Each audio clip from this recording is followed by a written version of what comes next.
on this episode of Carnival Eats. It's so good. It's good. Just deep-fried tempura.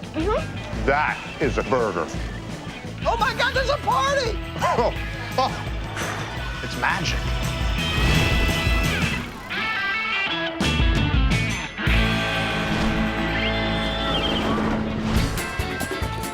I'm Noah Cap, and welcome to Carnival Eats. We're at the Houston Livestock Show and Rodeo. Well, yee-haw! Howdy, cowboy. Woo! For over 80 years, this show has been considered Houston's signature event, bringing in over 2.5 million people every year. The crowds are huge, but so is the food. So why don't we kick things off with a monster meat concoction? This is Candace of Harlan's Concessions. Together with her parents, she's celebrating 25 years at this event, and they're serving up the Big Texas Barbecue Baked Potato. This is serious. This means business. Do you actually think that you can finish this thing? Well, I know I can. I'll show you how it's done.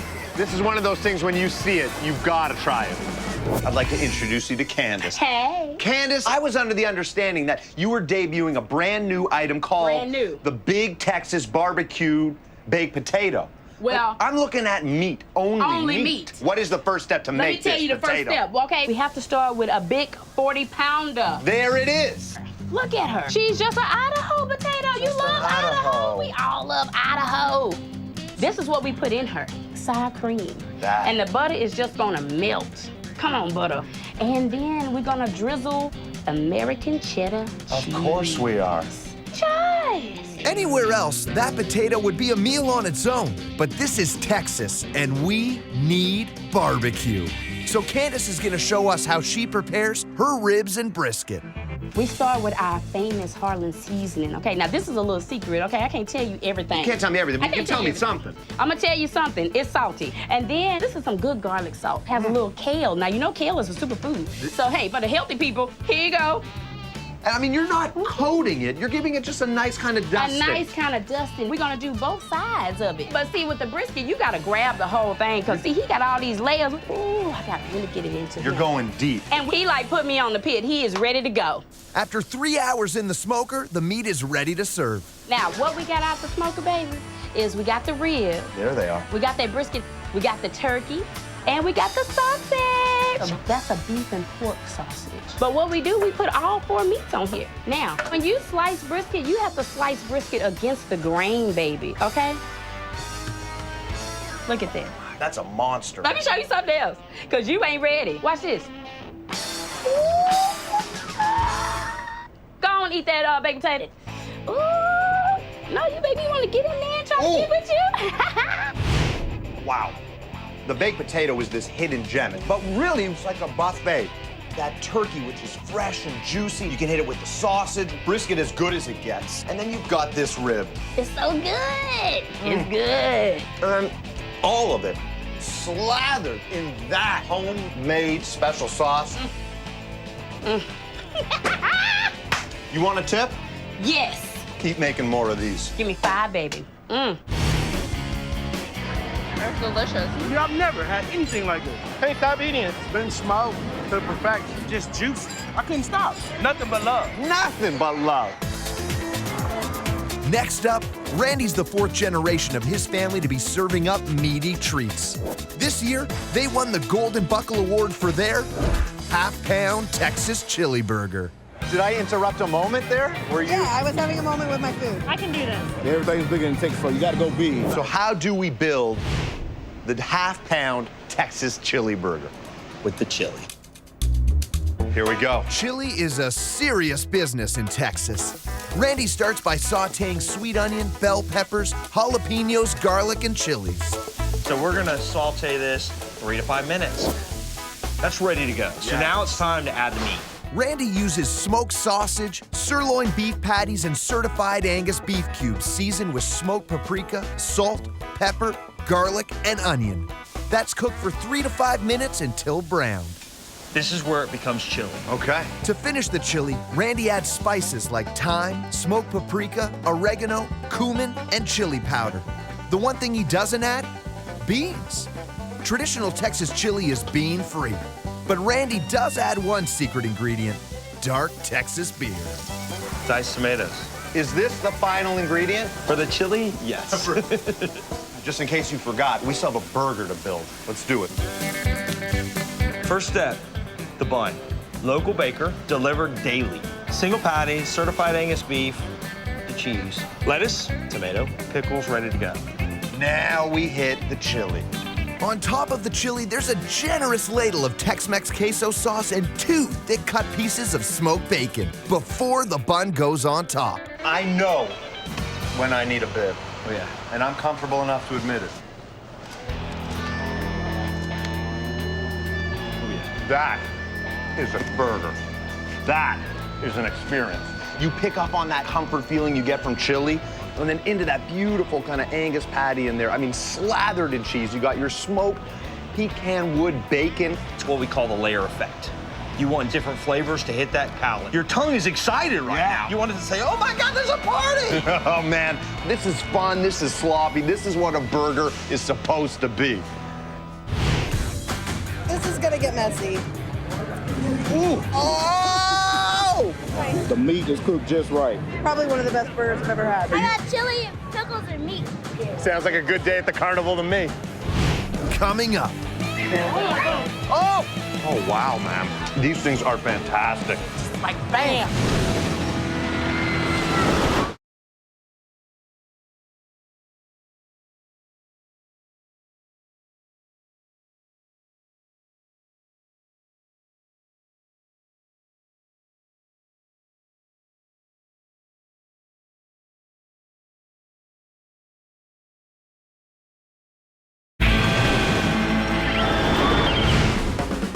Houston for the Livestock Show and Rodeo. Now, it's considered one of the largest livestock exhibitions in the world, but it's also a pretty cool place to find some awesome carnival eats. Our next dish is another winner. This is Mark's first year in Houston, and he took first place with his strawberry waffle bombs. What made you go with this? The fried goodness, the powdered sugar that's on here, the chocolate, just like bam, that is oozing chocolate. So what's the plan? Let's eat it. Let's eat it. How did you get into this? So my dad started Belgian Waffles 54 years ago at the State Fair, Texas. He was a carny 24 days a year and an attorney the rest of the time. All right, so you've got these beautiful, plump, fresh strawberries. I do. What do we do? You skewer them through the green stem. If you don't go through the green stem, they'll slide off and then they end up at the bottom of the waffle batter. Right, look at that. Next step. Dip them in the chocolate.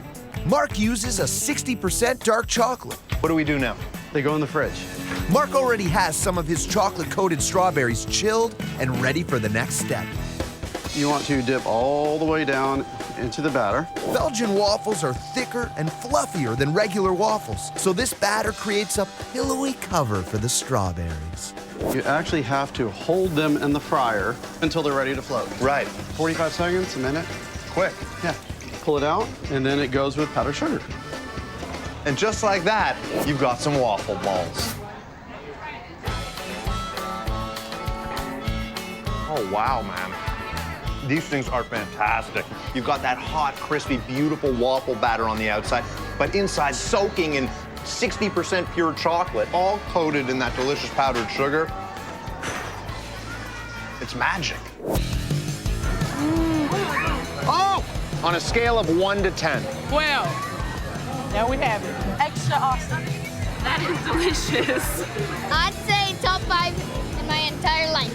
Yeah! Next up, Andrew's going to prepare one of Houston's favorite foods, the Berry Hill Baja Grill tamales. Tamales. Tamales. See the difference? I love tamales. I love them, yeah. I want to take a few home. I'm a professional tamale eater. Let me try it. Just try it just to be safe. A tamale is a corn flour dumpling wrapped and steamed in a corn husk. They're eaten throughout Mexico and South and Central America. Here in Houston, Walter Berryhill started making them in 1928. But when he retired, so did his secret recipe. Houston was very saddened by this, but 1993 rolls around and somebody just stumbles upon his pushcart, his recipe. 20 years later, know, we have multiple restaurants. So what is the first step to make a spinach and corn tamale? First things first, you have the corn husk. These are really dry, so we have to make them pliable to wrap the tamale itself. Right. We have some boiling water, some spices. This is chili powder mostly, and then some other little spices here and there. Secrets, right? Yeah. Secrets. Always with the Obviously, secrets. Now we're adding the olive oil. Next, we take our dry corn husk and we submerge them in the water for 20 minutes. So what is the next part of this process? We still have the filling. Freshly cooked drained spinach, freshly cooked corn, 2 peppers, red bell and jalapeno, freshly grated Monterey Jack, and cream cheese. And we're just looking to mix all of this up. Yeah, pretty much. So dare I say, assembly time? It's the next step. We have some prepared masa already. Masa is a dough made with corn flour, chili powder, salt, olive oil, and water. Scoop it up. There's your ball. You take one of the cooked corn husks, you put your ball down, and you just squish it. Squish it, then you're gonna add your spinach mixture. Just roll it over, spin it around, pull this end up, put it in the pot. There you go. At this stage, the tamales steam for 30 minutes, but lucky me, Andrew has a fresh batch ready to eat. To 90 years of history. Absolutely. Yeah. Yeah. Oh, tasty. It's a perfect balance, man, because you got the creaminess from things like spinach and all of that cheese, which is now just melted up into those nice little crunchy corn niblets. You get some zip and zap from those peppers, and it just takes that one bite to understand why some things you don't change. It's really soft, it's juicy. The spinach is seasoned well. I like the way the corn sweetens it up. With spinach, without spinach. Tamales. There you go. Right there. Well, I think I nailed it that time. Coming up, I've never tried the breakfast pizza before. Can I have another one? You can have mine. I will. Oh my goodness.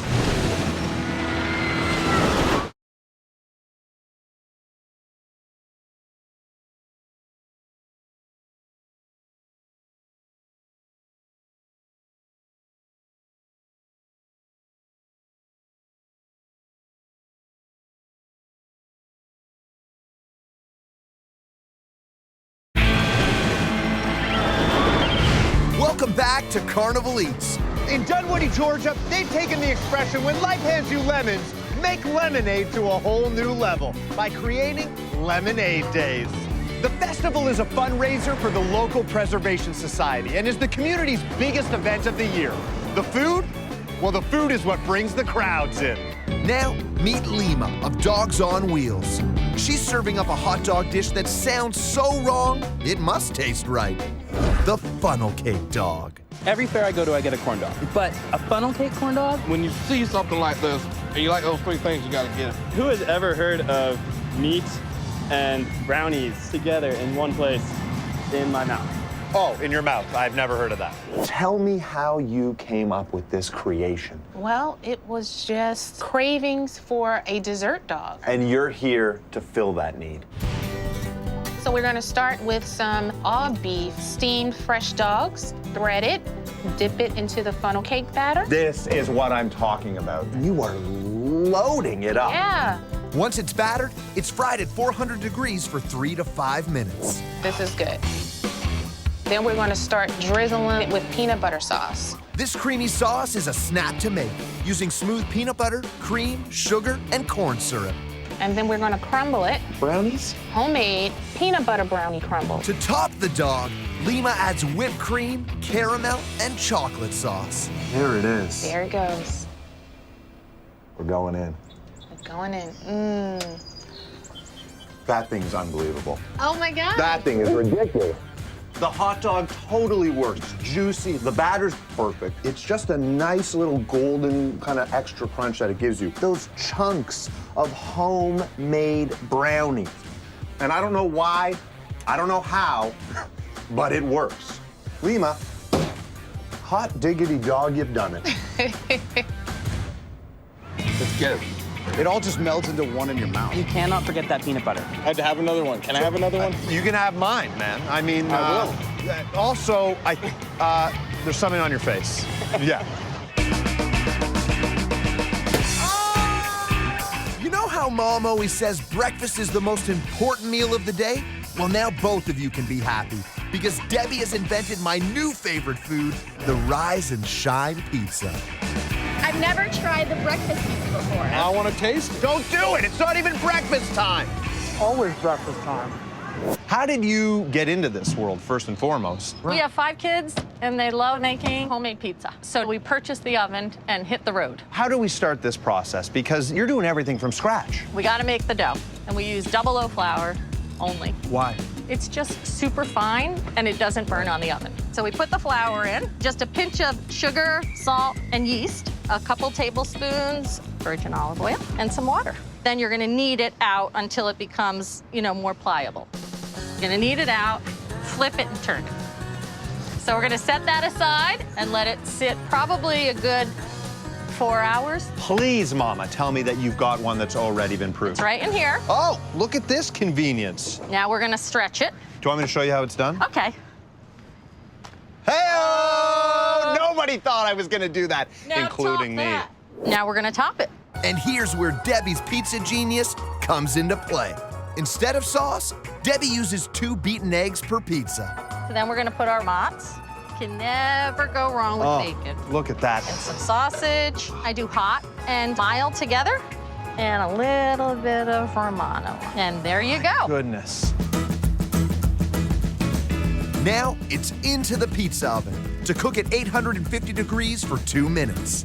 Tell me what I want to hear. It's done. It's done. Oh, yeah. Okay, enjoy.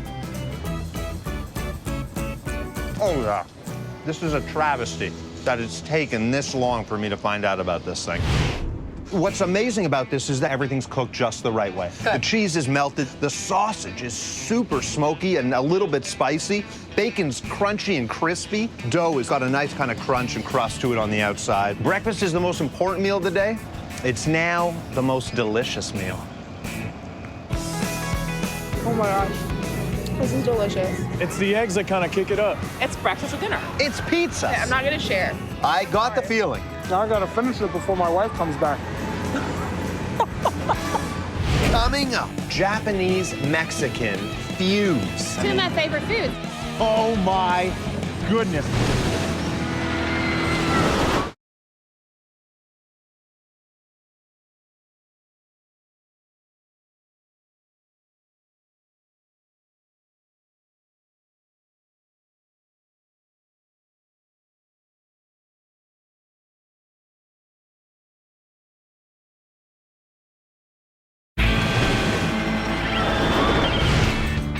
welcome back to Lemonade Days in Georgia. They have 100,000 visitors to this event every year, and the ones searching for something a little different have come to the right place. Over at the bento bus, Hannah is serving a fusion food I have got to try, the Tofu Sushi Burrito.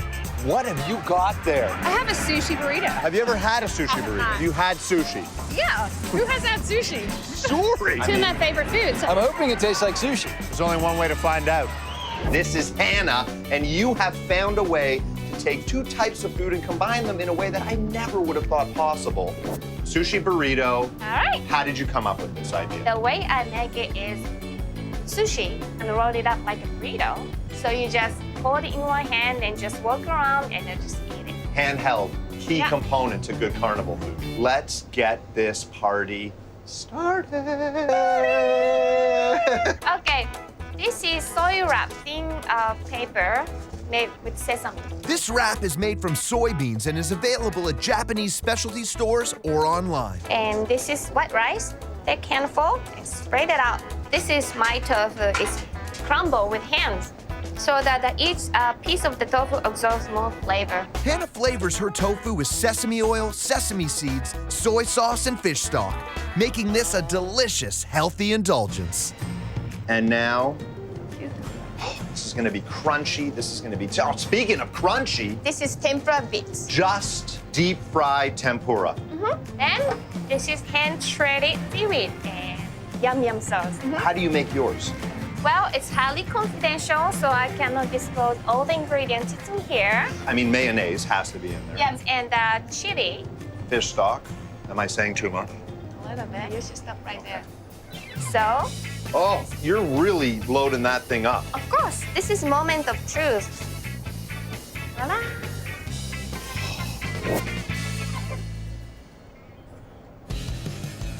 So, I'm getting all the tastes and flavors of a Japanese meal. Right. But wrapped up in this transportable, amazing, delicious little package. You get the crunch of the seaweed, but brings so much flavor. The rice is perfectly cooked, which is key. And that tempura batter gives it a little bit of like that deep fried element that you want at the carnival. And everything is just soaked in that yum yum sauce. This thing is full of flavor. I'm glad you love it. Oh my goodness. That's delicious. Right? That's good stuff. It's got some yum yum sauce, so it's got a little kick. There's fried things in there. Who doesn't want some fried things? From the humongous chili burger and juicy strawberry waffle bombs to that rise and shine pizza and funnel cake dog. Wrapped up with the tofu sushi burrito, this day's been packed with incredible treats. Wow, always a good idea to ride the rides after eating. I'll see you next time on Carnival Eats.